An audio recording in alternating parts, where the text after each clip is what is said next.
Kembali lagi dari podcast yang terproper terkeren yang ada di Kota Ambon. Babe Podcast di segmen ngus-ngusan, ngobrol sadap, ngobrol santai. Itu ketemu tagline. Hari ini spesial. Iya. Spesial karena hari ini ketemu kedatangan seorang dokter. Baru pertama dokter. Ya. Ya. Sengaja memang ketemu datangkan dokter supaya ketemu bisa konsultasi gratis. Jadi ketemu hari ini punya status bukan host tapi pasien. Tepuk tangan untuk Dokter Ode. Selamat malam. Malam. Sehat, Pak Dok? Sehat. Agak aneh tanya sehat untuk dokter. Lucu kalau tanya sehat untuk dokter. Pasien tanya sehat untuk dokter. Iya, mestinya dokter yang tanya, kalian sehat. Tapi tumben lagi sibuk Dok ya? Ya, kebetulan lagi libur. Waduh, berarti ketemu beruntung. Iya, beruntung. Ketemu bisa beruntung. Kalau boleh tahu Dokter Odi kalau nama lengkapnya? Ya, kalau nama lengkap saya Ida Bagus Gita Dharma Wibawa. Jadi nama Bali kan jadi panjang sekali. Oh, disingkat Odi itu gimana? Jadi gini, waktu kecil kita dipanggilnya itu karena Ida Bagus kan, jadi Gus Gede. Lama-lama jadi Ode gitu, karena nama kecil. Bita sampai pikir orang Buton. Iya, betul. Iya, karena kan karena orang Buton tuh banyak pakai Ode gitu. Betul. Kayak Raimla Ode gitu. Banyak yang mengira orang Buton memang. Iya, betul. Ya, Tapi Ode itu ambil dari kata gede yang itu. Iya. Oke. Weh. Untuk tanya. Iya. Tapi ya, dan Dokter Ode ini ternyata adalah dokter spesialis Anestesiologi. Di Rumah Sakit Siloam. Ambon. Kenapa dari Bali bisa sampai di sini? Waduh, itu pertanyaan yang sudah 1.000 orang. Pertanyaan yang sudah 1.000 orang tanyakan. Jadi kita kebetulan memang lagi saya selesai sekolah langsung ke sini, selesai sekolah spesialisasi langsung ke sini. Karena memang ya kita kan namanya spesialis, ruang lingkupnya lebih kecil ya dibandingkan dokter umum. Jadi kita harus cari kalau bisa kita merantau lebih baik, biasanya begitu. Dan kebetulan memang ada lowongan pekerjaan di ruang Siloam Ambon sehingga saya tertarik ke sini. Oh, dokter juga harus melamar di rumah sakit. Betul, semua dokter rata-rata begitu. Apalagi kita dokter-dokter yang baru muda ya, yang baru jadi spesialis gitu. Ya kita harus ya melamar mau nggak mau. Kalau misalnya yang punya koneksi bagus gitu mungkin ya beda cerita lah ya. Itu semua pikir orang gitu ya. dokter kayak di TNI yang polisi begitu, selesai pendidikan langsung ke penempatan. Ya. Ada yang begitu, beberapa beasiswa ada yang menerapkan seperti itu. Tapi kalau misalkan atau kiriman daerah biasa. Kiriman daerah itu biasanya balik langsung ke daerahnya, daerah asal rekomendasinya biasanya. Oh, baru tahu nih. Iya, itu baru tahu. Kita pikir kayak dokter tuh kayak habis pendidikan langsung ditempatkan gitu. Saya spesialisasi langsung ditempatkan. Kalau kita kan saya kebetulan memang karena biaya pribadi jadi kita bisa kemana aja, tergantung ada di mana lowongan kerjanya. Sama kayak orang melamar kerja, persis. Tapi dulu waktu kuliah dokternya di mana Pak Dok? Saya kuliah dokter di Brawijaya, kalau dokter Brawijaya. umumnya. Dokter umumnya saya Brawijaya. dokter umumnya di Brawijaya, melanjutkan pendidikan spesialis baru di Universitas Udayana. Oh, di Udayana.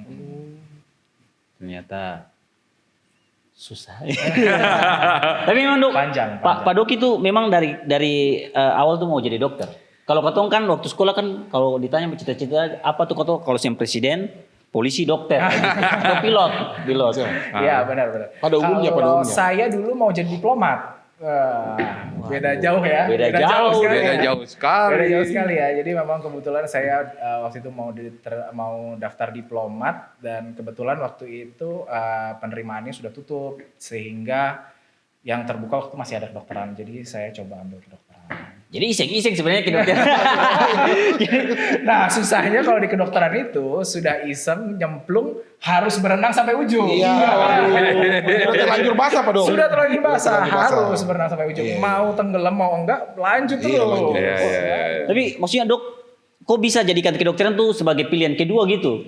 Bukan pilihan kedua sebenarnya, tetap pilihan pertama karena memang waktu itu kita sudah umur ya, maksudnya umur sudah, saya nggak mau ketinggalan masa pendidikan juga, jadi oke kita lanjut aja ke depan, nggak ada masalah. Karena memang dasar saya waktu SMA kan ada IPA IPS dulu kan, jadi saya masuk IPA. Padok lulus sekolah tahun berapa Pak Dok? Saya lulusan tahun 2007. Oh 2007. 2007 lulus. Berarti SMA. kelahiran 89. 89 betul sekali. Berarti Memang Anda 80? 85. Oh, 87. oh kirain 80 atau 78. Aduh, tambah-tambah umur lagi. Om. Kalau di Ambon dibilang bapak tua. Oh, Bapak. Wati. berarti dokter baru sampai di Ambon tuh kapan? Dok? Saya tahun 2021. Covid tuh. 2021 Covid. Wah, zaman-zaman Betul. Covid. Saya baru lulus langsung di sini menghadapi Covid. Ya saya yang merawat ICU Covid di Rumah Sakit Siloam waktu itu. Itu bagaimana tuh dok? waktu? Iya itu Iya, tiap hari Covid. nah, aktivitasnya tuh bikin cerita dong, apa cerita. saja itu. Iya, ya awalnya setelah kan belum ada dokter anestesi dulu kan. Iya. Sebelumnya ada dokter Agus spesialis anestesi. Karena saya sudah masuk khusus untuk di Siloam, jadi akhirnya saya yang menangani intensive care-nya. Jadi memang ya kita kalau di ruang intensif semua rata-rata pakai hazmat ya. Kita kan semua yang di ruang biasa aja pakai hazmat yang full itu. Iya. Yang semua cover semuanya itu kita juga sama.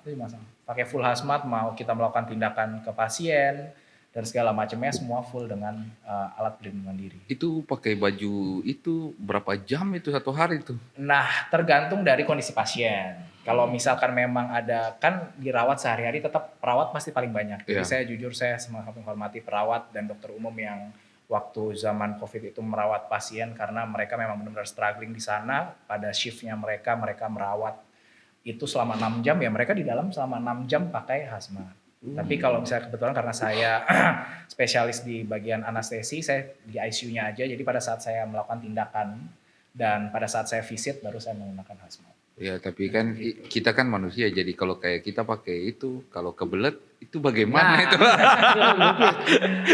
Jadi memang ada toilet khususnya. Oh. Ada toilet khususnya. Jadi kita masuk itu harus kita harus steril, keluar pun juga kita harus steril. Itu buang air teribet itu pasti. Itu paling banyak tuh. Iya tuh. Buang air yang ada protokolnya. Iya.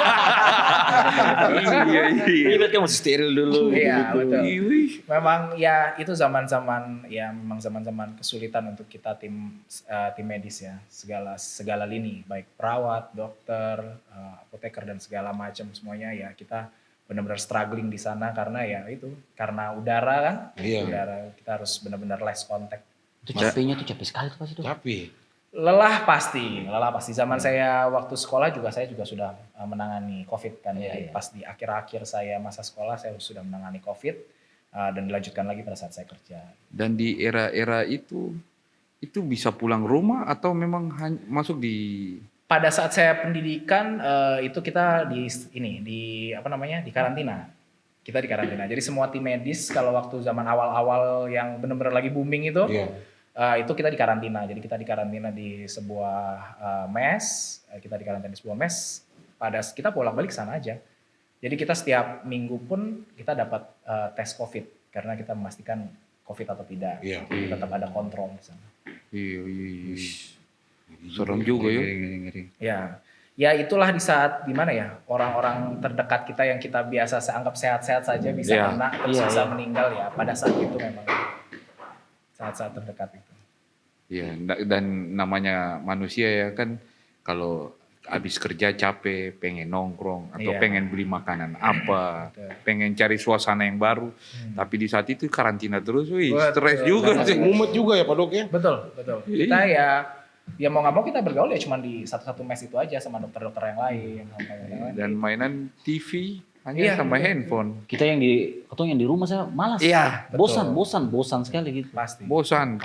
Kita pulang dari luar, dari lantai 1 saja istri suruh buka semua. Sisa cangcut saja gara-gara ya begitu. Iya, saat saya kerja pun saya juga gitu. Jadi pas saya kerja dari rumah sakit sudah mandi sampai rumah mandi lagi. Iya. Pasti. Kita benar-benar preventif. Iya, sama waktu steril itu. preventif sekali. Waduh 2020, 2021 tuh memang tahun-tahun Betul. Wow. galau merana. Orang tuh. Iya. Jadi itu Wah, lumayan. Ya tapi akhirnya ya Ya, Ya akhirnya bisa. udah bisa diredam dilewati dengan Ya. dengan vaksin dan segala macam vaksin hal. dan segala. Preventif kita memang ya disitulah memang pada saat yang kita nggak tahu ya preventif memang jadi nomor satu pada akhirnya pencegahan. Kalau enggak ya mungkin ya kita masih di zaman itu mungkin Ya, kalau iya, tidak ada betul. pencegahan yang isolasi dan segala macam ya mungkin kita masih ada di sana. Masalahnya di zaman itu tuh mau percaya nggak percaya ya, Betul. ya Memang serba salah. kalau misalnya kita lihat bukan dari tenaga medis ya, kayak misalnya Iya. mungkin saya sebagai orang awam Iya. waktu itu ya mungkin bisa saya nggak percaya juga dengan adanya COVID. Iya, betul. Tapi karena kita lingkupnya ruang rumah sakit itu ada gitu loh. Masalahnya kan Pak Dok yang langsung menyaksikan. Iya, Iya kan? betul. Ada tuh beta temannya yang percaya, tapi waktu dia kenal akhirnya dia percaya. Kan dia bilang katanya, beta betul-betul saya ngerasa apa-apa begitu. Betul. Salah satu gejalanya ya dok. Biasanya paling pertama itu terasa tidak bisa mencium kan. Memang. Iya, Waktu iya, itu iya. tidak bisa mencium. Itu yang paling pertama. Rasa lidah tidak berasa, Iya, iya. terus bau makanan apapun yang kuat pun, bau parfum pun tidak akan Iya, terasa. iya, iya. Jadi kayak netral aja, kayak kita menghirup udara biasa. Waduh. Wah itu virusnya sudah. Iya, sudah ada di tubuh kita. Ya. Kita sama rasa sih berfungsi ini indera pencium, Iya. penciuman. tuh. Hanya yang bisa rasa kasih Iya. sayang. Rasa yang pernah ada bro. Tapi dok, kenapa dok ambil anestesi dok? Jadi kalau saya dulu karena... Tapi sebelum dok lanjut ya. gimana? Sebelumnya tuh beta tuh yang tahu kak dokter anestesi itu apa Ya, gitu. iya. Yang katanya tahu anestesi itu cuma pembiusan saja. Iya, betul. Ternyata beta tuh justru baru tahu ada dokter anestesi setelah beta nonton drakor. Biar di sini korban-korban drakor Iya. juga. Tapi ada film drakor dok itu bagus sekali pokoknya beta lupa judulnya apa tuh. Jadi betul-betul menjelas drakornya itu ini situasi drak operasi dan lain-lain. Dari situ baru beta tahu ternyata ada dokter anestesi sendiri. Dan kalau operasi-operasi besar itu memang dokter anestesi itu penting sekali. Dia tuh yang menjaga. Betul. Jadi beta ternyata mesti dokter anestesi sendiri yang cuma datang bius lalu sudah gitu. Jadi dokter anestesi dia punya kayak monitor sendiri gitu dok. Iya. Dia yang menjaga Kondisi pasien kesadaran begitu. Betul. Itu dari drakor dok. Beta tahu dari drakor. Jadi kalau anestesi sendiri itu ya memang lingkupnya luas. Anestesi itu mulai dari kamar emergensi pun itu lingkupnya anestesi. Karena segala macam keemergensian atau kegawat daruratan itu juga lingkupnya anestesi. Pemasangan selang bantu nafas dan yang lainnya. Lalu mulai dari operasi itu kan pasti ya pembiusan agar kita ada tidak berasa, tidak ingat apa-apa dan tidak nyeri. Itu yang paling penting. Jadi memang dari situ ilmu anestesi memang luas sih. Jadi sampai ruang intensif pun itu jadi lingkup kita. Nyeri pun jadi lingkup kita. Nyeri-nyeri kronis, nyeri-nyeri kanker itu juga lingkup kita. Jadi memang nggak sedrakor itu gitu, cuma di kamar operasi enggak. Jadi kita memang lingkupnya luas dan hanya mungkin orang-orang yang berobat ke dokter anestesi aja mungkin yang pernah tahu oh iya ternyata anestesi menangani ini. Gitu. Tapi ya sebenarnya ya lingkupnya di situ. Kalau saya memilih anestesi itu karena dari dulu saya ingin jadi dokter yang di kamar operasi, apapun itu dulu. Mau yang pengen di meja operasi Maupun di meja yang operasi tangani pasien. sebagai dokter bedah ataupun yang sebagai dokter anestesinya ataupun dokter mungkin ada dokter telinga hidung tenggorokan kan juga di kamar operasi dan segala macam. Cuman saya memilih anestesi itu karena memang kita berpacu dengan nyawa sih sebenarnya. Jadi sebisa mungkin nyawa terselamatkan dalam waktu yang singkat. Kalau misalnya di ruang emergensi ya. Tapi waktu awal jadi dokter, terus pas saat di operasi orang, itu perasaannya gimana ini? Lihat organ tubuh dalamnya manusia. Ya itu kan udah mulai pembelajaran dari Iya. zaman dokter umum ya. Iya. Pada saat kuliah dokter umum itu kita memang sudah belajar yang namanya organ dalam manusia seperti apa. Iya, iya. Terus kita belajar baik dari buku maupun dari kadaver. Gitu. Jadi kadaver yang orang-orang yang sudah meninggal yang mengabdikan Iya. dirinya ataupun memang biasanya Mr. X lah, Iya, Mr. iya. X yang tidak tahu asal usulnya itu kan kita jadikan alat pembelajaran kita. Iya. Makanya justru kita sebagai dokter itu harus berterima kasih sama manusia. Jadi semua manusia baik hidup mati itu kita pasti hargai karena ya di situ mati aja masih menghasilkan ilmu untuk kita Iya, gitu. iya. Apalagi yang masih hidup gitu kan. Tapi kalau habis operasi ya, terus kita manusia kalau makan keinget-inget gimana itu. Nah itu pembelajarannya sudah dari dokter umum dulu ya. Jadi Iya, kita iya. sudah terbiasa karena waktu itu kan kita kan juga berpraktek di rumah sakit koas itu Iya. yang koas itu kan praktek sebelum menjadi dokter umum Iya, itu kan iya, kita iya. menjadi Dokter koas. praktek di rumah sakit itu yang kita belajar di sana. Kita belajar di sana ya di ruang kamar operasi kita belajar, di ruang emergensi kita belajar, di ruangan pasien pun kita belajar. Jadi memang ya kita harus berterima kasih, dokter-dokter itu semua harus berterima kasih kepada yang manusia yang sudah hidup ataupun yang sudah mati yang menghasilkan ilmu tadi. Dokter waktu awal pernah kayak macam besar nyeri gitu atau gitu. Waktu pertama kali lihat yang itu apa? Yang Untungnya enggak sih. Respon tiap orang berbeda-beda ya. Ya. Ada yang memang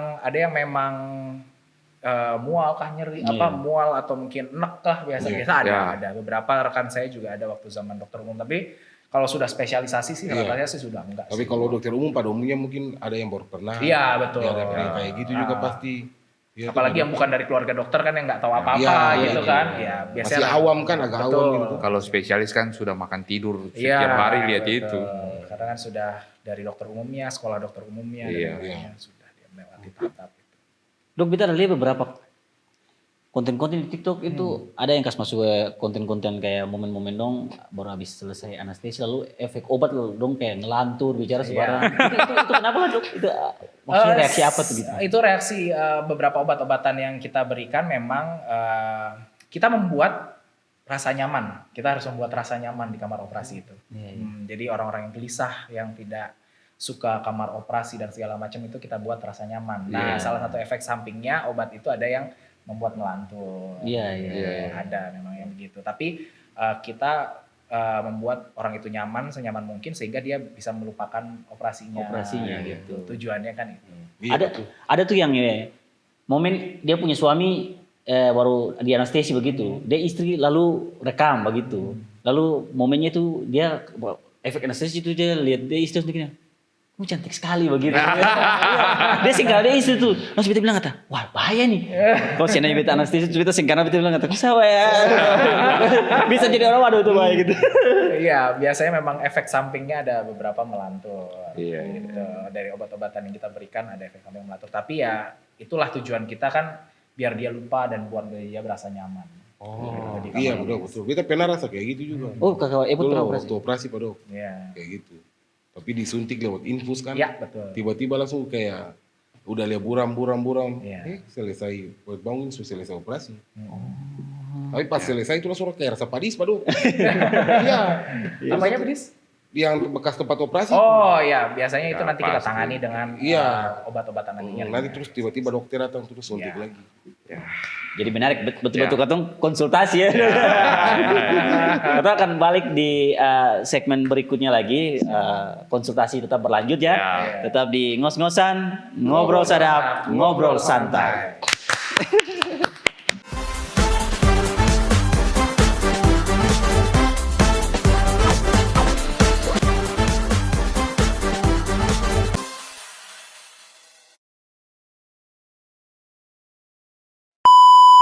Masih tetap di ngos-ngosan, ngobrol sadap, ngobrol santai. Dan ini sudah selanjutnya pasien berikutnya ya. Lanjut.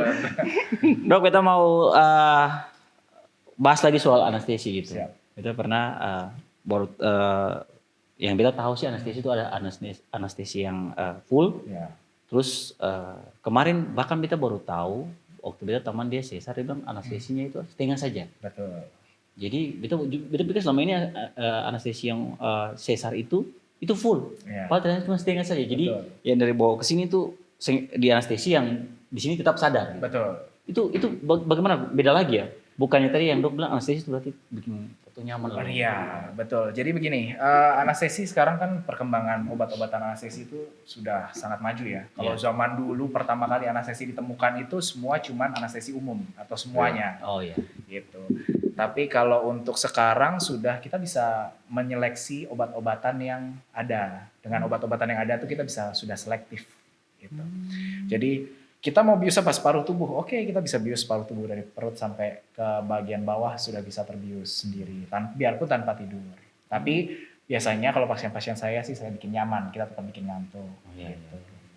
Lalu ada yang misalkan cuma di tangan, jadi cuman dari bagian tangan sini sampai ke telapak tangan aja, itu bisa. Iya. Dari satu lengan aja yang terblok bisa. Termasuk yang mau cabut gigi di sini lagi. Betul. Jadi cuman giginya aja yang terblok bisa. Gitu. Jadi sekarang zaman sudah maju, dokter-dokter anestesi pun sudah pada mahir-mahir semua, penelitian pun berjalan sehingga kita bisa lebih selektif dan lebih baik dalam pembiusan untuk pasien. Kayak macam, dok tolong anestesi beta di bagian dada supaya beta tidak lagi merasakan sakit hati. Bisa singkatnya. Itu bisa terapi. Itu baru dok ya oke. Kamu bayangkan saja mantan kamu berjalan dengan pacar baru. Oh panas. Itu panas. tapi menarik ya akhirnya untuk mulai pelan-pelan paham gitu soal anestesi. Yang beta penasaran tuh pertama kali operasi lalu anestesi itu pengalaman yang pertama kali gimana dok? Pengalaman pertama di bius atau pengalaman pertama membius? Membius, ya. Kalau pertama kita pas pada saat sekolah itu kita observer ya. Jadi kita pada saat masuk pun tidak langsung membius. Pada saat masuk pun kita pasti kita lihat dulu bagaimana orang-orang bekerja, senior-senior kita bekerja.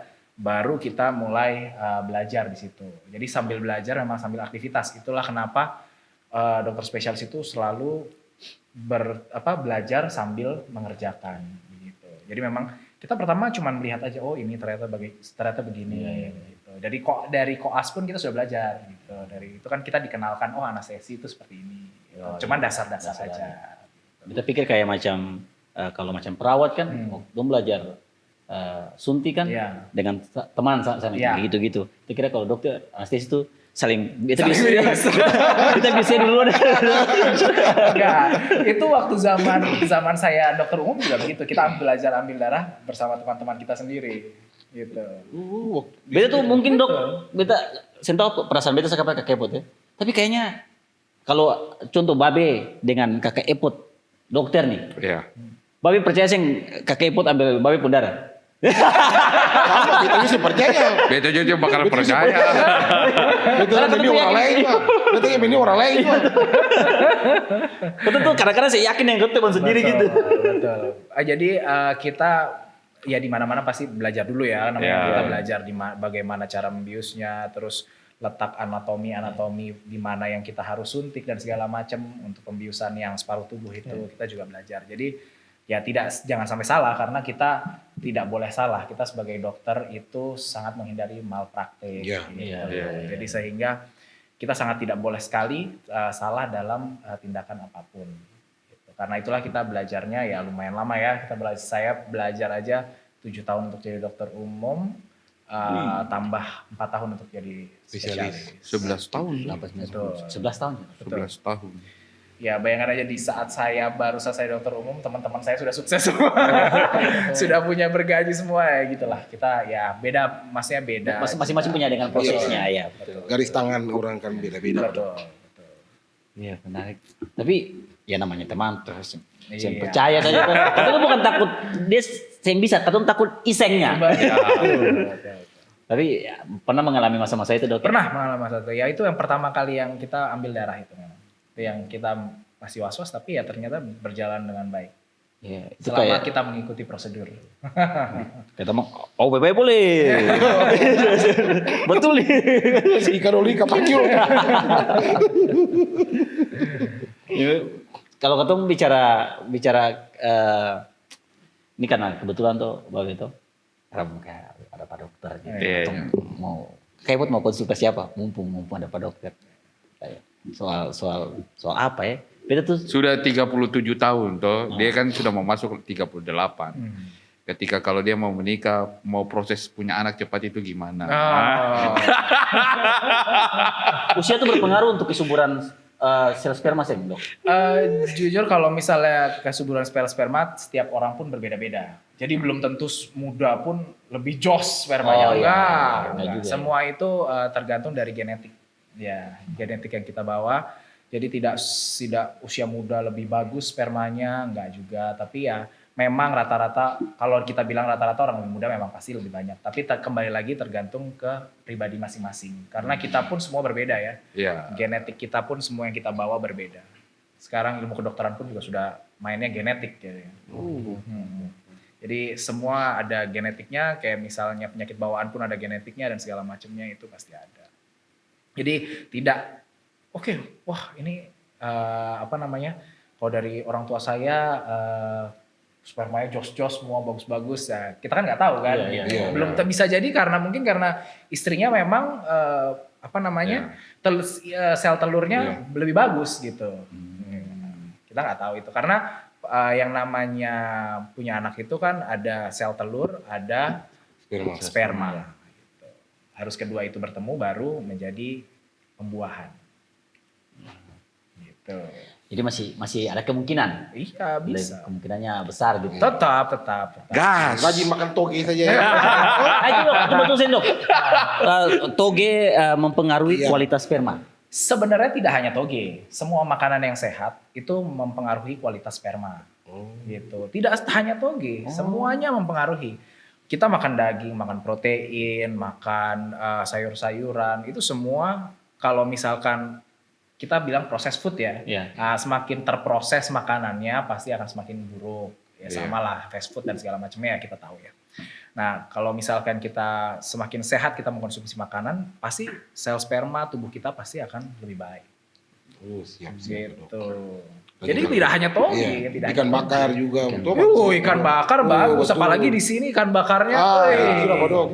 tarik langsung bakar. Langsung bakar, habis bakar tak, minum air tahu. Oh, Ih, jos Di itu. sini sumber protein itu paling banyak Paling banyak, ikan. iya, Memang iya. hebat sekali di sini kan produksi ikan paling besar toh. Iya, Pak. Iya. Pantas kita bapak tua yang nih, lain anak banyak. Kita bapak tua, bapak tua 8 orang ternyata rahasianya. Ikan bakar tuh biar. Iya, ikan bakar. Setiap hari makan ikan Ikan bakar. bakar nih. Sini hebat, sini produksi ikannya bagus. Jadi sehingga ya, protein-protein untuk anak-anak kita, untuk kita yang udah usia juga bagus. Jadi protein itu salah satu sumber agar ya kita tahu ya sumber-sumber otot, sumber-sumber energi juga ada di protein. Jadi semakin banyak protein yang kita konsumsi pasti akan semakin bagus tubuh kita untuk meningkatkan imunitas maupun kesehatan yaitu sperma dan yang lainnya.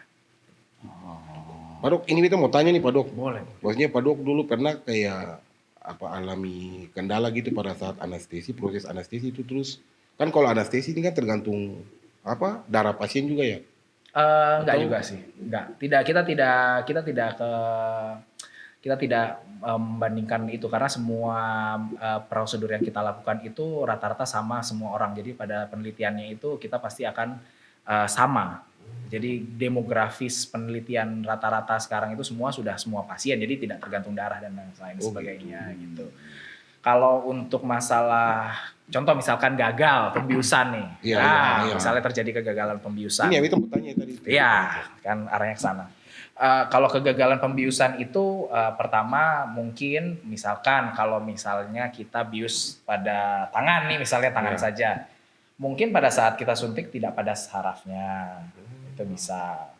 Mungkin pada saat kita suntik tidak pas jadi kita harus suntik itu kalau di saraf bukan di dalam sarafnya, tapi di selubung sarafnya, di sekeliling sarafnya, gitu. Itu kalau di bagian-bagian yang istilahnya bagian-bagian luar ya, bagian-bagian yang istilahnya bagian-bagian yang menuju ke arah luar lah. Kalau misalkan kayak bius paruh tubuh, nah bius paruh tubuh itu harus ada di rongga namanya tempat cerebrospinal fluid, jadi cairan otak. Nah, dia ada di rongga itu. Nah, tetapi kalau misalkan itu gagal, kita bisa mengulang lagi prosedurnya, atau karena bisa misalnya tidak pas di dalam rongganya, atau kita beralih ke bius total. Gitu. Bius total itu tetap penyelamat pembiusan apapun. Itu alternatif terakhir sudah. Itu sudah alternatif. Bukan alternatif terakhir, itu juga dipakai sebagai pembiusan utama juga. Oh, gitu Pak Dok ya. Bukan hanya alternatif terakhir, tapi kalau memang cara itu misalnya sudah gagal dan memang operasi sudah harus dilakukan, kita pasti akan pakai pembiusan umum. Kemarin tuh kita sempat cerita sampai teman yang dia operasi sesar tuh, dia bilang kan dia kan anestesi apa setengah aja Iya. gitu, jadi dia masih bisa berkomunikasi begitu. Terus dia bilang kenapa sing total aja, terus dia bilang sing boleh katanya kalau Nah. macam melahirkan. tuh di sesar tuh bius Ya. total. Ya, jadi kita ada yang namanya sleeping baby. Nah, jadi kalau dari secara anatominya bayi kan ikut darahnya masih ikut ibu. Iya. Nah, pada saat kita memasukkan obat, bayi bisa menerima obat-obatan tersebut juga, Iya, gitu. Nah, itu kita hindari. Karena akan istilahnya bayinya nanti respon menangisnya telat. Iya, gitu. iya, Yang kita cari pada saat bayi lahir itu adalah respon menangis. Iya, betul. Nah, respon menangis itu bisa telat kalau misalnya kita pakai pembiusan total. Makanya pasti pilihan pertama adalah pembiusan separuh tubuh. Iya. Gitu. Karena apa? Pada saat pembiusan separuh tubuh itu obat biusnya itu hanya ada di rongga itu saja. Jadi Iya, hanya Kak. sarafnya Iya, itu aja yang terblok. Gitu. Tidak sampai ke bayi. Tuh. Jadi Jadi bayi pasti aman. Ibu selamat. Ibu pun juga Selamat. komplikasinya kecil. Kecil. Bapak punya senang. Bapak senang saat Iya. pasti lancar. Iya. Stres ketika Akhirnya Ya, Bapak tetapi bisa kita tidak, sleeping tetapi beauty. kita tidak ada beberapa kondisi ibu hamil yang memang mau tidak mau kita harus bius total juga ada. Oh, ada ya? Ada, itu namanya eklamsia. Kalau orang-orang pernah dengar itu namanya eklamsia. Eklamsia itu kejang dia. Jadi karena ada permasalahan pada bayinya. Jadi bayinya itu yang menjadi masalah buat ibunya. Oh. Gitu. Oh, itu dari bayinya. Iya, jadi bayinya itu yang membuat masalah eklamsia ini. Jadi bayinya harus segera dikeluarkan. Itu Gitu. contoh kasusnya bagaimana? Maksudnya bagaimana dok? Jadi dia itu meningkatkan tekanan darah ibunya yang tidak diinginkan, terus sudah gitu membuat pembuluh darah di kepalanya bisa Tiba-tiba pecah naik, juga, gitu. tiba-tiba naik, terus ibunya bisa tidak sadarkan diri sampai kejang karena tekanan di kepalanya itu tinggi gitu. Nah, itu harus dihindari, caranya ya konsultasi terus rutin sama dokter Iya. spesialis obgyn, dokter spesialis kehamilan, lalu rutin konsultasi, itu penting untuk ibu-ibu hamil untuk menghindari hal itu. Kalau misalnya tidak ada dokter spesialis obgyn, ke puskesmas pasti akan diperiksa semua kebutuhan untuk ibu hamil pasti akan diperiksa. di Paling sana. diperiksa tekanan darahnya dulu. Betul, semua pasti akan diperiksa di sana, baik gula darah, tekanan darah. Kita menghindari, kita punya project MDGs itu, Millennium Development Goals yang dari zaman dulu itu mengurangi kematian ibu hamil. Gitu. Itu utama dan Indonesia sudah mencapai itu. Jadi kematian ibu hamil itu sangat ditekan sekali. Terus dok, ini kalau katong bicara soal hamil ya, itu katong akan kita pengen ngulik sedikit soal masalah stunting. Iya. Nah, kita nih justru baru tahu ternyata stunting itu sudah untuk proses anak supaya jangan stunting itu sebenarnya dimulai dari 0 hari sampai 1000 hari ya. Betul. Itu di dalam kandungan atau Sebenarnya begini, kalau stunting itu kan kita lihat kebutuhan gizi anaknya. Iya. Nah, kita lihat kebutuhan gizi anak. Kebutuhan gizi anak itu kan harus tercukupi sesuai dengan kriteria-kriteria yang ada. Jadi kalau misalnya 0 sampai 6 bulan, ASI full, kalau bisa mensuplai ASI dengan baik, ASI aja cukup gitu. Tetapi pada saat si bayi itu tidak, misalnya ASI-nya ngadet, ASI-nya ibunya tidak memproduksi ASI, itu saran saya konsultasi ke dokter anak. Nah, nanti pasti akan diberikan solusi-solusi seperti mungkin ada pemberian tambahan susu formula dan sebagainya. Gitu. Kalau untuk usia sekitar dari 0 sampai 6 bulan. Nanti selanjutnya yang 6 sampai 1 tahun itu nanti ada beda lagi. Untuk takaran-takaran yang makanannya kan sudah mulai bisa suplementasi tambahan makanan. Nah, itu nanti dikonsultasikan lagi sama dokter anak. Jadi sarannya memang kita selalu berkonsultasi sama dokter-dokter di puskesmas yang ada ya sekarang ya. Jadi apapun yang terjadi pada anak kita, kalau misalkan memang anak kita tidak mau makan dan sebagainya atau ASINya sulit dan sebagainya, itu bisa dikonsultasikan di puskesmas masing-masing. Iya. Gitu. Makanya cepatlah menikah biar merasakan. Soalnya Dok, kalau kita bicara soal kehamilan itu dia punya mitos, faktanya Betul, itu banyak. betul, Kayak contoh, betul. mitos kayak macam kayak babe, babu istri, kalau di kepercayaan ketong kayak sini kayak macam istri hamil gitu Dok. Ketong laki-laki yang boleh pakai handuk lingkar leher. Karena takutnya nanti anaknya itu dia tali puro lingkar dia leher gitu. Begitu ya. Terus kalau macam berjalan tuh ibu hamil tuh mesti pakai paneti. Paneti. Oh ya. Supaya apa? Supaya Supaya mata-mata panas. iya, gitu supaya ya. kayak jangan mata-mata panas begitu. Kalau orang istilahnya. Ambon bilang kayak mata-mata panas itu. Iya. Barang-barang Itu halus harus lah. gitu. Barang-barang halus itu. Sebenarnya kalau kita bilang kepercayaan-kepercayaan itu kan kepercayaan yang ada di masing-masing adat biasanya. Ya, Iya, masing-masing ada. Masing-masing adat. Tetapi jangan sampai kepercayaan masing-masing adat ini menghalangi kebutuhan gizi ibu hamil aja. Ya. Kalau misalkan tempel peniti dan segala macam, ya itu membahayakan sih sebenarnya. Kalau Iya, taruh iya, peniti iya, itu kan iya, lumayan iya. membahayakan Lumayan ya di dekat perut gitu ya, atau ya. Ya. Bahayanya apalagi supaya pakai peniti. Nah, itu. Tapi tidak makan. Waduh. Iya, pokoknya sebenarnya istilahnya jangan sampai membahayakan ibunya ataupun gizi ibu hamil. Itu yang paling penting. Kalau misalkan leher diikat apa segala macam, kalau orang Bali malah kalau orang Bali itu suaminya tidak boleh potong rambut atau cukur jenggot Iya. atau cukur kumis. Bahkan tuh ketong tuh semboleh kayak contoh ada semboleh istri hamil tuh semboleh kayak macam ketong bunuh anjing atau bunuh binatang. Iya, betul-betul. Iya, gitu. Bunuh Takutnya kucing. dia sampai lahir kayak Ya kalau memang itu kebudayaan adat yang istilahnya tidak membahayakan ibu hamilnya, itu tidak masalah. Oh, oke. Oke, misalkan kepercayaan-kepercayaan adat itu istilahnya kan itu datang dari kepercayaan adat ya, kan datang dari sudah lama ya, turun temurun ya. Kita tidak bisa menyalahkan itu, tapi asal tidak membahayakan ibu hamil baik dari gizi maupun keselamatan bayi dan ibunya, tidak masalah. Kayak misalnya di Bali tidak boleh potong buat suaminya nih. Kan nggak masalah kan, nggak ada masalah buat ibu hamil ya kan. Gitu. Paling suaminya jadi jelek, ada yang suka kan gitu. Aduh. Paling gitu aja. Ini nanti kita lanjut tuh bahas ini karena masih pengen bahas yang hal-hal soal hamil ini. Bukan berarti kita kasih hamil orang anak seng. Tapi kita harus memberantas mitos-mitos ini. Kayak contoh soal nanti di segmen berikutnya kita bahas soal ngidam. Ini penting ini. Soalnya kalau ngidam nih kayaknya, betul lihat kayaknya selalu alasan permintaan bayi, tapi ini berlebihan. Kayaknya permintaan mama. Kita baik lagi di segmen berikutnya, tetap di ngos-ngosan, ngobrol sadap, ngobrol santai.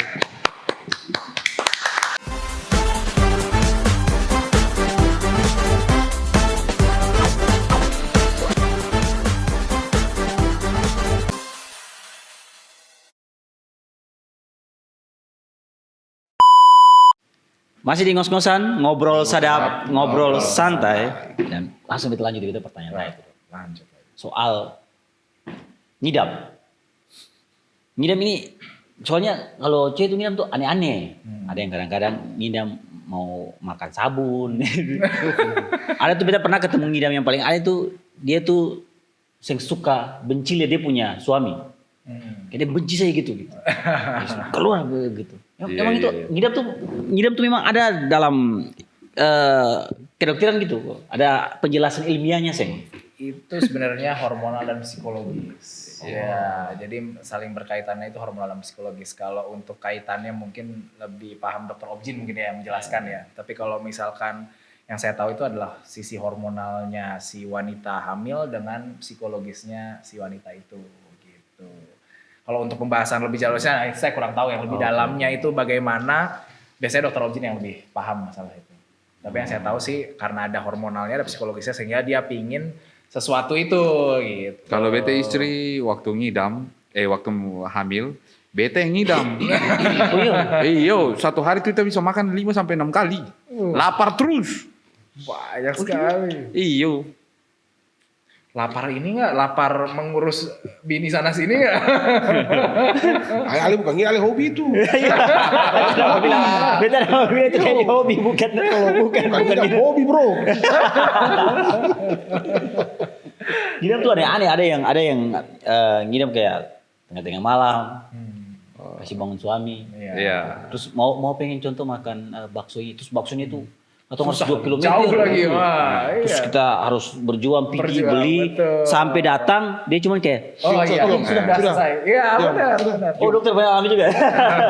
Benar itu hal yang benar. Cuman ya itu memang dari sisi hormonal dan psikologis si Kembali wanita ya. gitu pada saat hamil itu. Karena hormonalnya wanita pada saat hamil itu memang berubah sekali Iya, dibandingkan betul. kita hormon wanita pada saat biasa gitu.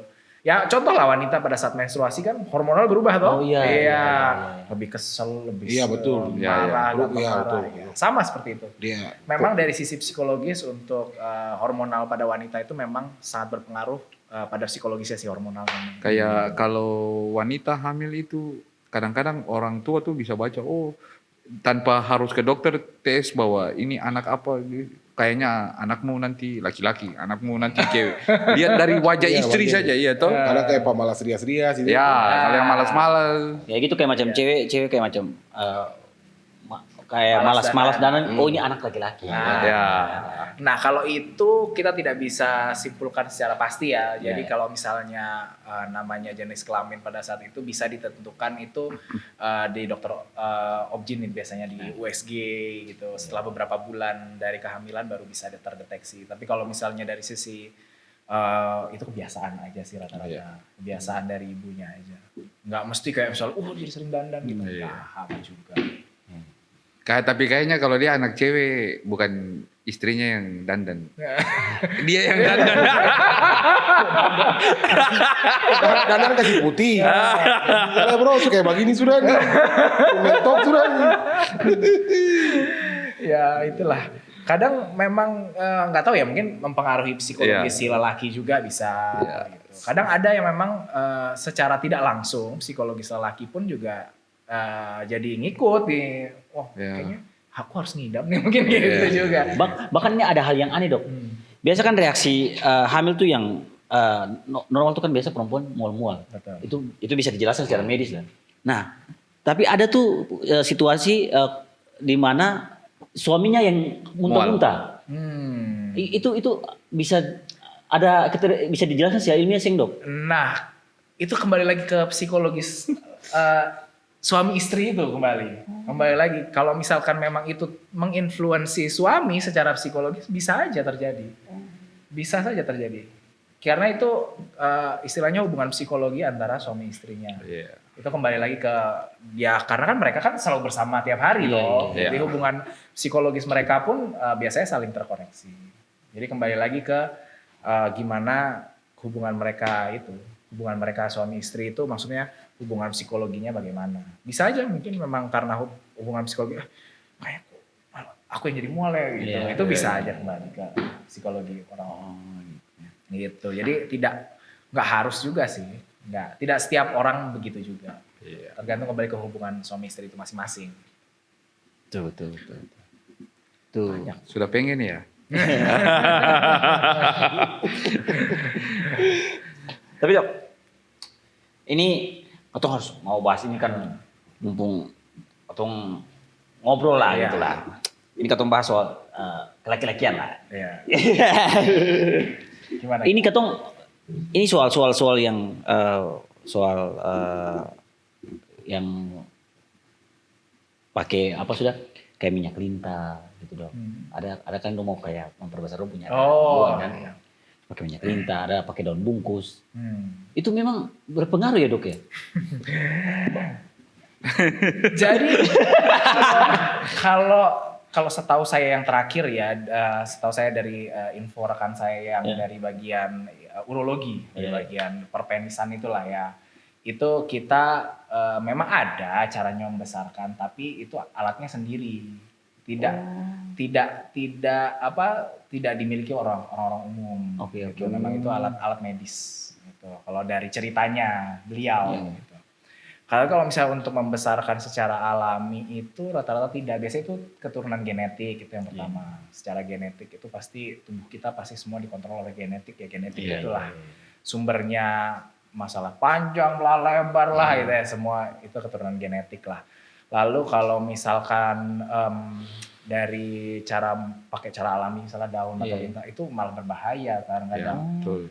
Gimana nanti kita lintah menghisap darah kita kok gimana coba caranya? Iya, Malah iya. rusak nanti. Bahkan ada tuh yang urut dok. Ada. Jadi ada tuh yang kayak macam, beta lupa di mana tuh, pokoknya datang ketemu tukang urutnya, terus dikasih kayak bambu gitu, ada ukuran-ukuran. Pilih saja mau ukuran yang mana. Raw. Iya kan? Dan itu kayak itu dok. Nah, itu berbahaya. Apalagi ada beberapa yang pakai suntikan-suntikan. Iya, iya. Nah, itu banyak. Jadi akhirnya, jadi kalau misalkan ada beberapa yang pakai pokoknya kalau yang pakai suntikan-suntikan ya, banyak yang datang ke dokter itu pakai suntikan-suntikan. Itu ya mau nggak mau harus dikeluarkan karena lama-kelamaan itu akan jadi nyeri, Ya, sakit. iya, betul. Itu, Iya. itu bahaya sekali, Betul. berbahaya sekali. Bayangin di tempat kemaluan kita nyeri bagaimana coba? Nah, Iya, betul. itu kan pasti sakit sekali. Sakit. Jadi makanya itu Sensitif tuh. bahaya. Kita betul. punya teman ada yang kayak begitu, yang suntik-suntik makanya. Iya. Dari belakang terakhir operasi. Iya, itu tuh. pasti operasi. Ya, Mau tidak mau ya, Ya. itu memang makanya jangan melakukan hal-hal yang secara alami apalagi di kemaluan kita gitu. Itu supaya berharga gitu ya. Iya. ya, intinya pede dengan barang pribadi. Iya. Pede aja. Itu perkakas rumah tangga nih. Iya. Orang baik. Intinya kualitas ya. Barang kan kalau di dunia kesehatan ini kan selalu kan kita akan berbenturan dengan apa sudah hal-hal yang mitos, fakta gitu. Masalahnya kita lebih percaya mitos. Karena informasi-informasi ini kan kadang-kadang terbatas tuh. Betul, Ya, betul. Sangat Setuju. sangat terbatas sekali. Memang beberapa ya area-area sensitif baik itu apalagi kayak misalkan ibu hamil yang pakai peniti tadi dan segala macam itu kan kadang orang tua bilang jangan makan ini, jangan makan Ya. itu, nanti bayinya begini, nanti bayinya begitu. Kenapa orang makan ikan misalkan dilarang makan Iya, ikan, iya, misalnya iya. ada beberapa adat yang misalkan bilang dilarang makan ikan. Oke, nggak apa-apa nggak makan ikan, tapi kan ada sumber protein yang lain kan, Iya, iya. gitu. Jadi jangan semata-mata adat itu mengganggu atau mitos-mitos itu mengganggu kebutuhan diri kita Iya, atau betul. kebutuhan si ibu hamil itu, gitu. Karena ya di situ kalau misalnya kayak misalnya kita itu nanti bisa besar dan segala macam atau misalnya nanti bisa melayang. Ya jangan sepenuhnya dipercaya, maksudnya ya kita harus lihat secara bukti ilmiahnya juga. Iya. Kalau kita belajar dari kedokteran ya semua ada penelitiannya. Kita namanya evidence based medicine. Semua ada dasar, ada buktinya. Gitu. Karena kan kalau macam ada beberapa kasus tuh, mungkin ketemu punya beberapa teman-teman itu kalau dong berobat secara medis, ampun akhirnya pakai cara-cara yang Betul. Contoh ya, misalkan contoh.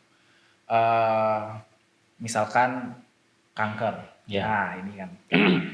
Kanker memang dari dulu sampai sekarang beberapa kanker memang sudah ada solusinya. Misalkan terapi radiasi dan segala macamnya, kemoterapi dan segala macamnya. Cuman memang ya tidak bisa setuntas yang kita bayangkan lah. Itu harus sembuh, benar-benar sembuh seperti awal, tidak kena kanker. Itu kan nggak bisa. Kanker itu pun juga rata-rata genetik. Ada yang kayak ambil undian. Ya kita nggak akan pernah tahu. Ada yang kayak ambil. Memang ada beberapa kanker yang ada faktor resikonya. Contoh kanker paru dengan merokok dan segala macamnya. Misalkan kanker payudara karena ada genetik dari ibunya. oh jadi kanker tuh genetik. Genetik juga. Faktor X-nya tuh malah Faktor X-nya itu ada beberapa kayak misalnya kalau rekan saya dari bedah saraf itu ada yang bilang ya kayak ambil undian, kita nggak akan pernah tahu. Oke. Keturunan tidak ada dan segala macam tidak ada, tiba-tiba ada tumor. Nah, Oke. itu kan tumor atau kanker itu adalah sel yang berkembang secara tidak seharusnya. Ya, secara tidak seharusnya. Nah, itu yang menyebabkan timbulnya kanker itu. Ya, itulah yang harus kita ya kayak undian, ada yang genetik. Kalau genetik masih bisa dicegah, misalkan dengan terapi hormon dan segala macam, atau mungkin periksa dini kayak misalnya kalau tumor payudara bisa sarari namanya, kita meriksa payudara sendiri. Terus ada lagi tumor prostat mungkin, itu ya bisa lah kita deteksi dini itu bisa. Jadi deteksi dini memang sekarang kan ilmu preventif pencegahan itu yang kita utamakan. Gitu. Jadi kalau yang kayak undian ya kita nggak bisa apa-apa. Kalau kanker-kanker yang kayak undian itu kita nggak bisa apa-apa memang ya. Cuman bisa deteksi dini aja. Kalau ada gejala sedikit misalnya pusing-pusing, tiba-tiba pusing, rasa atau kejang atau gimana ya berobat, baru ketahuan misalkan di CT scan gitu, baru ketahuan itu deteksi dini udah gitu. Tapi Dok, kalau kita bahas soal yang deteksi dini tuh kan. Sekarang kan banyak yang menyediakan kayak macam check up kesehatan gitu. Cuman permasalahan yang ada di ketumpu masyarakat ini loh, tentu takut check up. Betul. Iya, tentu takut kayak macam takut hasilnya sebenarnya gitu, kayak siap gitu kayak macam pas biasanya kanker gitu, kayak mau siap begitu. Tapi kan check up itu penting kan, Dok? Check up itu penting, terutama pada saat kita sudah usia lanjut ya. Apalagi sudah usia lanjut, usia 30.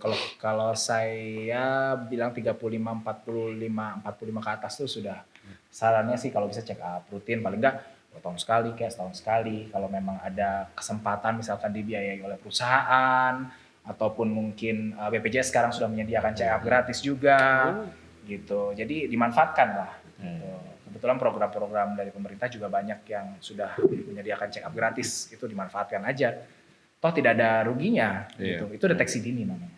Deteksi dini itu penting ya, itu karena kita tahu oh ternyata kamu ada kanker darah nih atau mungkin apa gitu. Kita bisa tahu dari sana, dari hasil darah dan segala macamnya. Dan pencegahannya bisa lebih dari dini. Betul, gitu, ya. betul. Jangan pas udah kita nggak bisa ngapa-ngapain baru orang datang, itu sebenarnya yang saya sesali pada ya banyak memang, saya banyak orang Indonesia yang belum sadar akan itu, baru sakit baru datang ke rumah sakit gitu. Sebenarnya tidak seharus sakit baru parah datang ke rumah sakit, atau baru datang ke puskesmas gitu. Mestinya ya datang untuk check up gitu. Untuk 6 bulan sekali kayak gitu baru. Di rumah sakit selalu dianggap kalau sakit baru ke sana. Betul. Itu jangan semata-mata begitu. Karena ada program check up kok gitu. Yang lebih parah tuh sakit baru bikin BPJS. itu sering dialami. Dan itu kan akhirnya ribet juga kan, karena melewati pas proses administrasi kan sekarang lumayan ketat gitu. Jadi ada beberapa tuh yang sakit baru sing ada BPJS, urus BPJS gitu. Akhirnya terhambat pemeriksaannya, ya risikonya itu gitu. Kadang-kadang kita punya kesadaran untuk backup plan itu ada gitu, kayak mesti BPJS, check up. Memang ya kan beberapa program BPJS ini kan memang mungkin kadang dibilang memberatkan lah apa segala macam ya.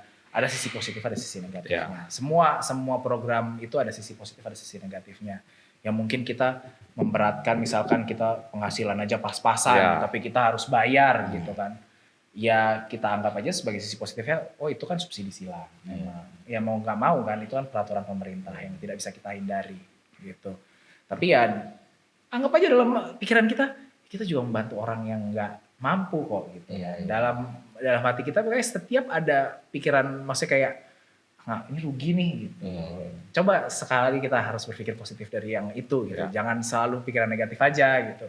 Ini orang nggak mampu, orang ternyata kan banyak kan BPJS yang dibiayai sama pemerintah juga ada toh gitu. Jadi itu salah satu keuntungan program yang ini. Programnya sudah bagus, tinggal bagaimana kepala-kepala BPJS itu ya jangan sampai tergoda korupsi dan segala macam lah, agar sistem BPJS itu berjalan seharusnya.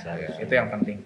Tidak mengorbankan dokter secara pembayaran maupun tidak mengorbankan pasien secara administratif maupun pembayaran gitu. Tinggal program kita sudah baik, tinggal gimana kita menyingkapinya, menjalaninya baik dari sisi dokter maupun dari tenaga medis, dokter, rumah sakit maupun si pasien itu sendiri. Gitu. Berarti Dok, kalau di Maluku sini tenaga dokter itu masih sedikit ya? Di Maluku sedikit. Di Maluku sedikit sih kalau untuk dokter anestesi ya. Saya taunya untuk dokter anestesi ya. Kalau untuk dokter anestesi sendiri di Kota Ambon hanya ada 7. Bukan di Kota Ambon ya, di Pulau Ambon. Di Pulau Ambon. Di Pulau Ambon itu cuma ada 7. Kalau Provinsi Maluku? Kalau Provinsi Maluku itu ada sekitar 13 sampai 15 orang. Sedikit sekali. Untuk obat dokter bius ya, dokter anestesi ya. Berarti satu kabupaten hanya satu. Bisa aja. Iya, kan 11 kabupaten kota kan. Ya itu dia. Makanya kan kemarin juga sempat ribut-ributan di NTT itu terakhir tuh juga ada ribut masalah dokter anestesi juga ya. Gimana ya? Kita kadang kita tidak mau mengorbankan pasien, tapi kadang ya ya begitulah ya. Kita kan dokter kan. Dokter juga tidak- manusia ya. Manusia ya, Iya, iya. maksudnya. Masalahnya dokter juga kan harus standby 24 jam kalau ditelepon. Tapi kalau ada masalah pribadi juga kan Iya. ya. Nah, saya yang penting kita pasti ada pengabdian, pasti Iya. ada. Kayak saya juga pergi ke Ambon juga salah satunya ya memang ya kita coba ke daerah timur gimana pengabdian di daerah timur gimana. Terus ya gimana caranya kita menyingkapi semua permasalahan kesehatan yang ada ya kita maintain, kita perbaiki yang buruk, buang yang buruk, perbaiki yang lebih baik itu aja sebenarnya untuk program-program yang ada sekarang ya. Sih, itu yang paling. Terus kalau di Ambon begini untuk kondisi sekarang nih kan tiap hari di rumah sakit ya. Penyakit apa tuh masyarakat banyak datang tuh ke rumah sakit tuh gara-gara sakit apa? Wah banyak sekali, segala macam penyakit pasti ada. kita kalau misalkan kita generasi biasanya direktur rumah sakit yang tahu kalau itu. Datanya. Kita tarik data dulu kalau Maksudnya itu. kan biasanya kan apalagi zaman sekarang kan virus makin ya virus aneh-aneh ada aja. Ya. Kalau itu data-data kita harus tarik dulu. Kita tidak bisa semata-mata Ya. ini paling banyak. Juga. Kita harus tarik data-data dulu baru kita simpulkan sih. Karena kalau saya kan hanya berurusan di kamar operasi nih, nggak bisa kita bilang wah cuman operasi doang nih yang banyak, nggak juga gitu. Iya sih. Penyakit-penyakit yang lain kayak kencing manis, terus ada darah tinggi juga ada aja gitu. Banyak kalau misalnya stroke apa segala macam juga banyak. Itu kita harus tarik data dulu kalau itu. Baru kita tahu nih kira-kira apa nih yang paling banyak nih. Ya, mungkin kan dokter bilang, ya data yang paling banyak tuh sakit hati ya. Ginjal mah nomor 5. Itu penyakit kita kebanyakan anak Iya, muda. iya. Itu mayoritas ya. Mayoritas bener, mayoritas. Sampai sekarang itu susah dijelaskan secara medis gitu. Karena nanti balik lagi. Siap. Di segmen keempat ketemu pembicaraan seru ya. Iya, seru. Malam ini ketemu betul-betul jadi konsultan. Balik lagi di segmen berikutnya di ngos-ngosan, ngobrol sadap, ngobrol santai. Santai.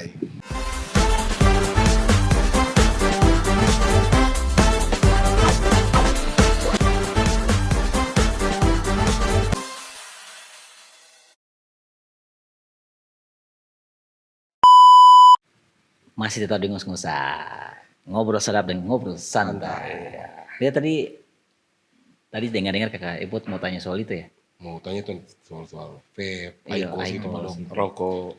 Ada yang pernah bilang kata lebih aman IQOS dibandingkan maksudnya yang Nah, vape kasih perbandingan lah. Iya daripada dibandingkan rokok kretek gitu. Ya kalau semuanya berbahaya ya. semuanya berbahaya. Nggak ada yang istilahnya tidak ada yang aman, tetap semua berbahaya. Soalnya masuk di mulut tuh. Ya semua tetap istilahnya berbahaya bagi tubuh, tetap semua berbahaya. Kalau misalkan dibilang vape lebih tidak berbahaya, tidak juga. Tetap aja semua ada bahayanya dan semua masing-masing beda-beda ya bahayanya. Kalau misalnya rokok mungkin ada tarnya, gitu. Dan tetap semua kan ada zat nikotinnya pasti ya. Itu yang berbahaya. Kalau vape itu memang berbahaya juga karena ya itu kalau kita terlalu sering bisa paru-paru kita tidak bisa bernafas, bisa menangkap oksigen dengan baik gitu. Semua sama. Konsepnya semua sama. Jadi kita paru-paru itu tidak akan bisa menangkap oksigen dengan baik kalau kita rokok ataupun vape ataupun IQOS. Kalau IQOS pun tetap berbahaya. Ya saya kurang tahu ya, maksudnya secara penelitiannya saya juga belum baca penelitiannya.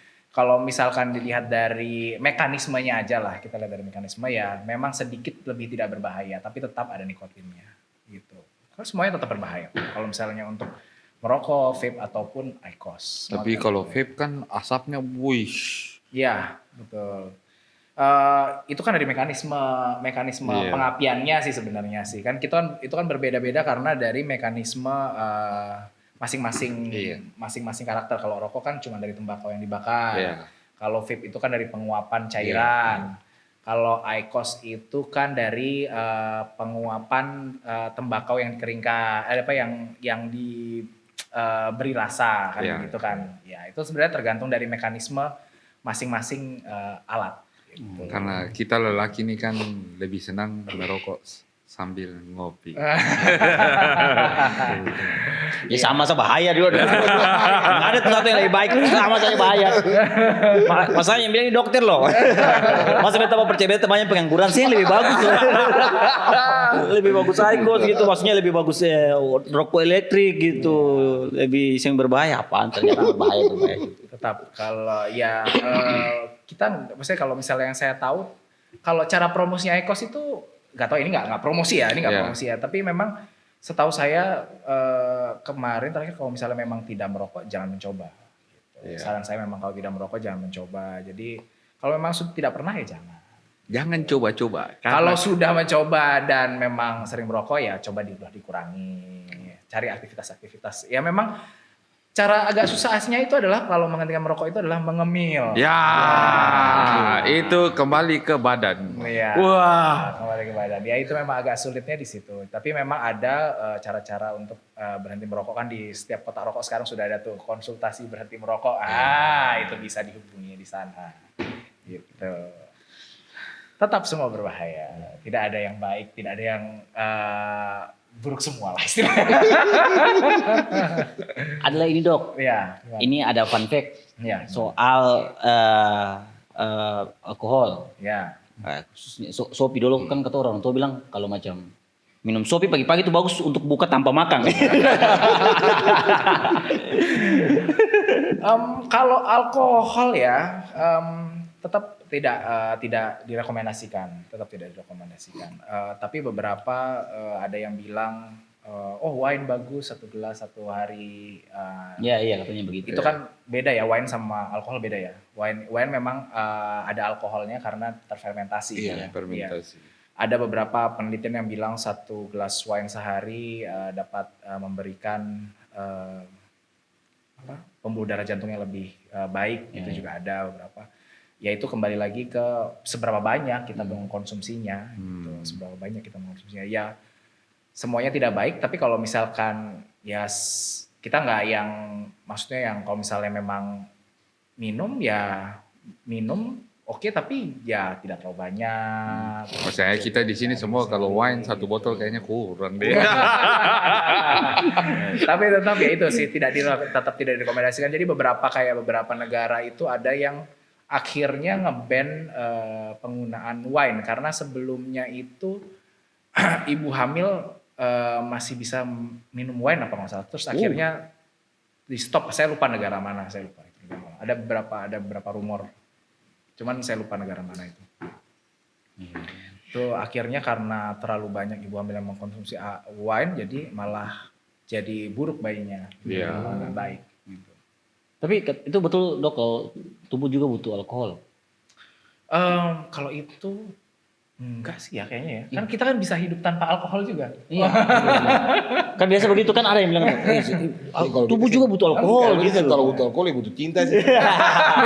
Panjang tuh. Efeknya sama memang bukan. Jadi efek alkohol itu berbeda dengan efek makan. Kita semakin banyak makan, semakin tidak enak makanannya. Betul Ya, tidak? betul. Semakin Iya. kenyang, semakin tidak enak. Semakin makanannya. tidak enak. Ya. Kalau minum berbeda. Semakin kita banyak minum, semakin enak minumannya. Semakin curhatnya semakin mendalam. Gitu. Jadi semakin itu berbeda, dia memang sistem ke tubuh itu memang berbeda dia. Mempengaruhi otak itu Iya. berbeda. Memang lebih pengalaman ya. Soalnya Tahu lah efeknya lah. sana kan lebih sering kalau makin banyak curhat. Iya. Mungkin itu efek anestesi juga ya. Jadi memberikan dampak kayak slow gitu. Jadi Ya kan sudah pasti rata-rata orang Ambon kan peminum ya. Jadi kita pasti tahu kalau misalnya memang efeknya itu memang menyenangkan. Iya. Efeknya itu memang menyenangkan. Ya orang minum kan karena efek yang dicari itu, Iya. gitu kan. Ya tetapi itu justru malah kadang ya merusak. Pertama hati kita rusak karena hati itu kan mengeliminasi zat-zat yang tidak diinginkan. Nah hati itu nanti lama-kelamaan kalau kita kasih minum terus tuh, nanti dia lama-kelamaan capek dan akhirnya dia tidak bisa mengeliminasi zat-zat itu. Zat-zat yang lain pun, yang buruk pun jadi tidak dapat dieliminasi sama dia. Nggak bisa difilter gitu ya. Betul. Makanya lebih berhati-hati.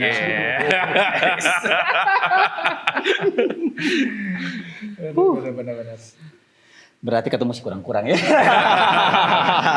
Beta minum air putih kok. Iya.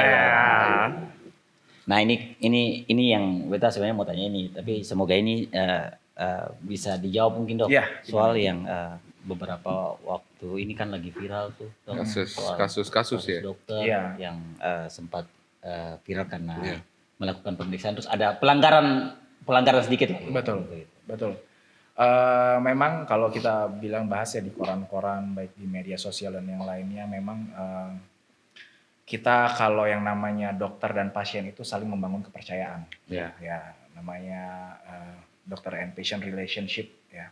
Itu dokter percaya sama kita, dokter percaya sama pasien, pasien juga percaya sama dokternya.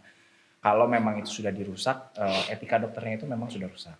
Jadi memang itu sudah melanggar sumpah dokter juga, gitu. Karena tujuan kita adalah menghormati pasien, gitu. Seperti yang saya bilang tadi kan, Iya, iya. orang mati aja kita hormati kan, apalagi yang hidup, gitu kan. Gitu. Jadi kembali lagi ke etika kedokteran. Iya. Etika kedokteran sudah dilanggar, ya berarti memang sudah tidak sepantasnya dia ada di dunia kedokteran. Berarti itu dia izin praktiknya ini dicabut juga. Betul, memang kalau berita terakhir Pasti- memang dicabut. Dari Iya. sanksi juga dari ID yang Betul. dok, ya. Ya tadi pagi kita dan nonton dicabut. Dicabut. Karena itu sudah melanggar kode etik. Betul. Iya. Melanggar kode etik. Kita dokter kan pasti punya kode etik, Iya. sumpah dokter dan sebagainya macam. Sumpah dokter, iya sumpah dokter. Ya itulah permasalahan kita karena jangan sampai kepercayaan pasien sama kita itu malah Iya. kita rusak. Iya, gitu iya. loh. Iya. Untuk apa seorang dokter merusak kepercayaan pasien gitu. Iya. Karena kita datang ke dokter untuk disembuhkan, ya kan? Kita datang ke dokter, kita juga harus memberikan harapan yang baik buat pasien. Jangan sampai kita malah melecehkan pasien. Iya. Itu hal yang sangat penting sekali. Karena ya kita tidak bisa memungkiri lah, ya gimana, kita dokter pun manusia yang kadang ya mungkin ya kalau kita bilang khilaf lah dan segala macamnya, tapi tidak boleh seperti itu. Kita dokter, kita sudah dipercaya oleh pasien gitu loh. Ngapain kita merusak kepercayaan pasien sama kita? Apalagi kalau satu rusak, semua dokter jadi perbincangan. Iya, betul. Padahal kan itu gara-gara Gara-gara personal. satu oknum. Oknum Iya. aja dia merusak semua. Iya. Betul. Satu titik merusak susu sebelah. Wah, itu dia. Itu. Jadi ya kita sesama dokter aja kita saling menghormati dokter-dokter yang lainnya juga. Gitu. Kita tidak saling serobot dan segala macamnya. Semua punya ranahnya masing-masing. Dokter spesialis punya ranahnya masing-masing. Dokter umum punya ranahnya masing-masing. Perawat punya ranahnya masing-masing. Apoteker dan yang lain sebagainya itu punya ranah masing-masing. Kita hormati semuanya. Tapi ya bagaimana kita kembali rasa terima kasih kita sama pasien itu apa? Janganlah dirusak kepercayaan itu ke pasien. Iya sih. Itu yang paling penting. Benar, sih. benar. Iya. Karena ya harapan pasien, bayangin harapan pasien datang nih, kita datang ke dokter, aku pengen sembuh loh gitu. Ya, Terus betul. tiba-tiba dirusak oleh si dokter itu dengan apapun caranya, ataupun misalnya keluarganya lah segala macam yang seperti kasus yang kemarin, kan jadi rusak. Baik itu rusak dari pertama dari dirinya dia sendiri, kedua dari institusinya dia, universitasnya dia, Iya. rumah sakitnya. Iya. Belum lagi kita para dokter Ya. Oh, semua ke secara bawah tuh, general ya. gitu Kemana-mana kan itu. kita jadi ya mau gimana lagi. Karena di media di TV kan tetap dokter. Betul. Padahal Karena apa-apa sekarang kan serba Ya. cepat, informasi Ya. menyebar dengan cepat. Iya betul. Ya kita tidak bisa menyaring informasi, Iya. tinggal bagaimana kita mencari informasi yang lebih baik aja. Iya. Gitu. Ya, semoga kedepannya kejadian-kejadian ini Betul. yang lagi yang ulangi lagi kan, ada. gitu. Karena kan apalagi dokter dan pasien itu memang Ya. hubungan yang harus dibutuhkan kepercayaan. Ya. Itu Dan ke dokter kan beta pasti mau sembuh. Iya. Mau apapun ya tetap kita mau sembuh. Iya. Tapi ya kembali lagi. Iya. Maksudnya jangan sampai gara-gara Hanya satu kelakuan orang. salah Iya. satu orang ini Iya. merusak satu institut. Itu ya kita susahnya bekerja dalam lingkungan medis itu ya memang sering sekali berdempetan dengan pelecehan. Itu yang Iya. beratnya memang. Ya bahkan kita tidak ngapa-ngapain aja bisa kita dibilang pelecehan Iya, gitu. iya. Bahkan Kalaupun kita menyentuh aja kita harus bilang permisi ya Bu. Nah, Iya, itu adalah standar etika kedokteran. Itu kita datang, pasien datang, sekarang kita harus memperkenalkan diri dan sebagainya, menjelaskan kita siapa. Iya, iya. Kan dokter kan datang kalau misalnya belum tahu nih dokternya kayak saya, dokter anestesi kan. Iya. Kadang kan banyak yang belum tahu sama Iya. siapa saya kan. Tiba-tiba ujuk-ujuk datang kok meriksa saya gitu kan. Ya kita harus perkenalkan, saya dokter ini, saya sebagai ini, saya mau menjelaskan penjelasan ini. Itu semua ada prosedur dan checklistnya pada saat kita belajar dokter juga sudah ada. SOP-nya ada. Iya, Ini juga betul. sudah ada. Oke. SOP-nya sudah ada, makanya jangan sampailah kita Iya. melanggar etika-etika kedokteran Iya. yang sudah ada.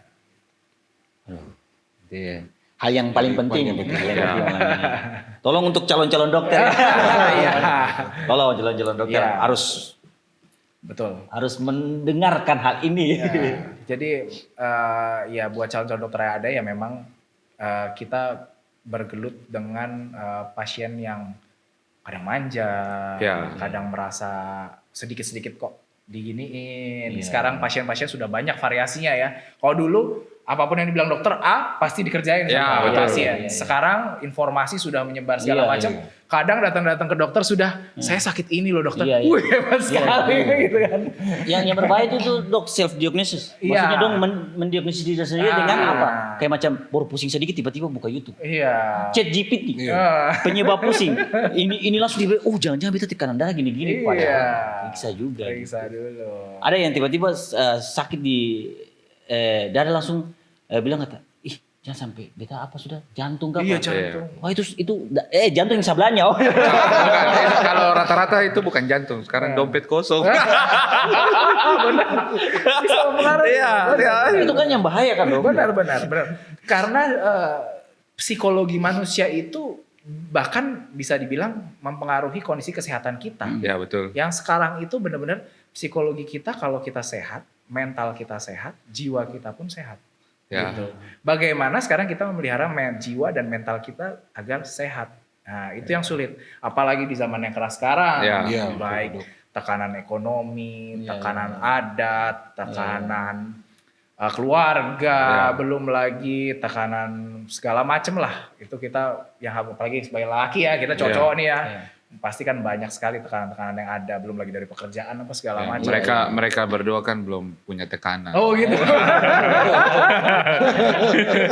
Kalau punya tekanan ini berat. ya. Pantas apa Justru sudah? itu ketum tertekan. Iya kok. iya. Karena dengan pertanyaan-pertanyaan seperti itu juga. Iya, Kapan ini, iya. kapan Pantas itu jadi tertekan benar, juga. Itu benar-benar salah satu yang Iya. membuat mental health. Natal dapat tanya kapan nikah tuh kan tekanan itu. Iya, Sama seperti orang Idul Fitri ditanya dikit Iya. sampai banyak kan meme-meme Iya. itu. Ada yang bunuh diri gara-gara sing kuat mendengar pertanyaan itu. Itu tekanan itu. Benar. Jadi orang sudah begitu. Jadi memang kadang-kadang tuh laki-laki tuh bersahabat dengan Iya. rokok dan alkohol. Karena cuma itu yang mengerti. Nah, itu dia. Karena kan laki-laki kan ada istilah laki-laki tidak pernah bercerita. Ya, karena kan Kaget-kaget kumpul Oh, gitu. iya. kayak dokter Tirta bilang kalau dapat lelaki yang sering duduk di teras sendiri sambil merokok dan kopi, ya itu jangan diganggu. Oh, iya. Itu banyak Ya, banyak. banyak beban. Banyak beban gitu. Bisa. Ya, untuk pembicaraan luar biasa sebenarnya masih banyak hal yang pengen Ya. ketong tanya lah tapi ketong dibatasi oleh waktu. Ya. Karena kan masih kapan-kapan lah ketong masih Iya. bisa ajak dokter ngobrol. Bisa. Terakhir Dok, kira-kira ada harapan gitu atau pesan-pesan untuk dokter, calon dokter, pasien gitu. Ya, pesan saya sih kita semua sebagai manusia ya, kita semua saling menghormati baik apapun pekerjaannya, Ya. apapun pada saat itu jadi pasien, saya pun juga bisa jadi pasien Ya. suatu saat nanti gitu kan. Semua semua yang terjadi itu karena ada sebab akibat. Jadi apapun yang terjadi itu kita hormati, kita sebagai pelajaran baik Ya. itu sakit ataupun kesembuhan dan segala macamnya, itu semua ada jalannya masing-masing. Tapi kalau misalkan memang sudah ada tanda-tanda sakit, segeralah ke dokter. Jangan takut untuk percaya dokter. Semua dokter masih baik. Iya. Nah, kalau misalkan memang ada masalah dengan suatu dokter atau yang lain, laporkan ke ke rumah sakit terlebih dahulu, mungkin nanti bisa diinvestigasi atau yang lain. Kalaupun memang itu mengganggu istilahnya kepercayaan pasien terhadap dokter gitu ya. Tapi kalau misalnya memang tidak ada, percayalah dengan doktermu, karena itulah kalau percaya pasti nanti sembuh lah. Kalau kita bilangnya semua pikiran positif akan menjadi yang positif. Gitu. Itu poinnya sebenarnya sih. Jadi jangan sampai cuman gara-gara satu titik rusak susu sebelanga sebenarnya dibilang betul. Gitu. Itu yang paling penting. Kalau untuk calon-calon dokter ya perjalanan panjang. Kalau sudah nyemplung harus berenang sampai ke ujung. Jangan sampai tenggelam. Tenggelam boleh. Boleh? Tenggelam boleh. Tapi harus lanjutkan. Oke. Lanjutkan. Tetap lanjutkan. Karena perjalanan kita untuk mengabdi itu sangat panjang. Ya, untuk mengabdi bukan sekedar untuk pasien, untuk negara, untuk institusi. Itu kita masih panjang perjalanannya. Jadi tidak hanya sekedar jadi dokter, jadi dokter enak, dapat duit. Itu nggak begitu juga. Tetap ada bekerjanya. Tetap ada bekerjanya. Setimpal lah gitu. Tetap ada bekerjanya. Ya semoga para calon-calon dokter sukses semua. Amin. Sampai ke tujuan dan cita-cita masing-masing. Para pasien juga mendapatkan kesembuhan yang harus didapatkannya. Amin. Luar biasa. Tepuk tangan untuk Dokter Ode. Ya itu seperti yang disampaikan Dokter Ode, itu harus teman-teman percaya kepada dokter. Terus jangan diagnosa sendiri, harus pergi check up gitu, dan yang paling penting harus check up dini. Supaya ada yang biasa istilah mencegah lebih baik daripada mengobati. Betul. Ya. Jangan lupa itu teman-teman ya, dan untuk teman-teman yang sudah nonton Ketemu punya podcast ini bersama dengan Dokter Ode, semoga mendapatkan insight yang baik dan bisa dipraktekkan dalam kehidupan, diamalkan. Dan jangan lupa seperti apa, Pak Be? Like, share, dan subscribe. Asik. Sampai jumpa lagi di ngos-ngosan berikutnya. Ngobrol sadap, ngobrol santai. Yeay.